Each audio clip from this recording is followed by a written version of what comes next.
മിശിഹായുടെ സ്നേഹിതനും വിശ്വസ്തദാസനുമായ വിശുദ്ധ യൂദാസ്ലീഹായെ, ഏറ്റവും കഷ്ടപ്പെടുന്ന എനിക്ക് വേണ്ടി അപേക്ഷിക്കണമേ.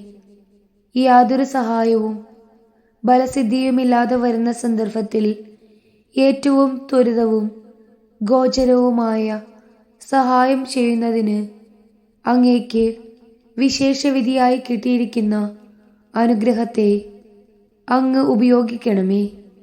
എൻ്റെ എല്ലാ ആവശ്യങ്ങളിലും, വിശിഷ്യ ഇവിടെ നമ്മുടെ ആവശ്യം സമർപ്പിച്ച് പ്രാർത്ഥിക്കാം. അങ്ങേ സഹായം ഞാൻ അപേക്ഷിക്കുന്നു. ഭാഗ്യപ്പെട്ട യൂദാസ്ലീഹായെ, അങ്ങേ ഈ അനുഗ്രഹത്തെ ഞാൻ സദാ ഓർക്കുമെന്നും അങ്ങേ സ്തുതികളെ ലോകമെങ്ങും അറിയിക്കുമെന്നും ഞാൻ വാഗ്ദാനം ചെയ്യുന്നു. ആമീൻ.